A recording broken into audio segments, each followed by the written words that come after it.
This video is now in session, and today I want to talk about Rob Portman's retirement from the U.S. Senate in 2022. So yesterday, Rob Portman announced that he was not going to run for re-election in 2022. He is a U.S. Senator from the state of Ohio, and he's a Republican. So he cited partisan gridlock for the reason why he's exiting. I'm not buying that, but I'll explain why later on in this video. But first, I want to talk about what implications this has on the 2022 U.S. Senate race. First, it gives Democrats just another opportunity to gain a seat. We saw how Richard Burr and Pat Toomey have already announced that they're retiring. One of the only senators that can win in both states, especially with Pat Toomey. He's one of the only Republican politicians that can win in a state like Pennsylvania. So the fact that they're retiring means that it gives Democrats an opportunity to gain a seat. So now with Ohio gone, it increases the amount of toss-up seats there are from 6 to 7. Rob Portman was a pretty popular U.S. Senator. If we go back to 2016 with this race, Rob Portman won by a large margin. He by double digits, I'll say. He won almost every single county with the exception of Cleveland and Columbus along with these two counties. So it really shows how Portman was able to win in this Ohio race and how it kind of inhibited on Democrats' plan of having both Senate seats from Ohio being Democratic. So with this opportunity, I think that right now Ohio will be lean Republican. I used to say it was likely. I'm not going to put it as tilt Republican yet. It depends on which candidates win. Which candidates win the Republican and Democratic primary. That's going to be the important thing. Because the best case scenario for Democrats is Jim Jordan winning and then Tim Ryan winning in the Democratic primary. So both of those two together, that would make a pretty good combination for Democrats. Because Jim Jordan, even though he aligns himself with Trump, and Trump won Ohio by like 8 percentage points, that still doesn't make him probable to win. It doesn't. So, as a result, Jim Jordan is not going to do well unless if he campaigns in a different way. And Tim Ryan is pretty popular among people in Ohio. He's from Ohio's 13th Congressional District, and he ran for president in 2020. So, if those two are combined together, I would initially say that race would be tilt Democratic, but otherwise, I'm gonna say that's lean Republican. So the second part of this is I want to talk about how Democrats should not be giving up on Ohio, because we have seen how Democrats have spent less and less funding in Ohio. 2016, Trump won it by 8.1%, and Democrats in the 2020 election saw that and said, oh, we should fund less of Ohio, and as a result, Trump retained that lead. And I'm saying that that's not a good idea. They should still invest heavily in Ohio, especially because it has a lot of electoral votes, and it's still pretty competitive if they try. Republicans tried in Ohio, and they eventually got Ohio.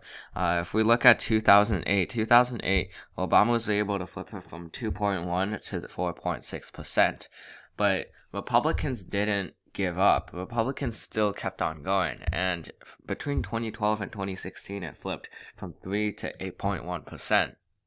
And we see with past precedent what giving up on a state can do for you. Giving up on a competitive state can do for a party. Let's look at Virginia. So this is the 1992 election where Bill Clinton won by a landslide margin, practically landslide. And we can see here that Bush still was able to win Virginia by 4.4 percentage points, which mimics the situation that happened in Ohio with Democrats. So if we go up until 2004, kept on being red. Bush won it by 8.2 percentage points, George W. Bush. But Obama was able to flip it from 8.2% to 6.3%. And then from there, Republicans just stopped fielding good candidates in Virginia. They didn't try anymore. Of course, they did have some fundraising in Virginia, but it wasn't as much as before. And as you can see, Virginia is now not that really contested. Even though it's not safe Democratic, it's not a state that Republicans would look to unless if they were going to win an election by a landslide margin. So that's what Republicans did in Virginia. They essentially stopped fielding good candidates in Virginia, and that's what the Democrats are doing right now in Ohio, which is not a good idea because Ohio, even though Trump is winning it, Trump won it by 8.1%, they still have an opportunity to win it. If they try, just like how Republicans tried in Ohio or these Rust Belt states. Michigan was safe for the Democrats in 2008, 16.5 percentage point lead, but Trump was able to flip it from that to 0.22% in terms of a win. So that shows how effective you can be if you persist and if you also campaign right. And with Tim Ryan and Jim Jordan, if they go together, then Democrats should not be overlooking the seat. They definitely should be paying attention to the seat no matter what. And then I said earlier about how Rob Portman said he was going to retire due to partisan gridlock, and I said that was BS. I mean, that's obviously not true. I mean, that's not his actual intention because if you're going into the U.S. Senate, then you know that you'll be facing partisan gridlock. If you're going to the House, you know that you're going to be facing a lot of partisan gridlock. That's just how our country was designed. It wasn't designed quite for constant bipartisanship. Obviously, that was the intention, but we have seen ever since Newt Gingrich in that era how Democrats and Republicans have been very divided. And I bet you that Rob Portman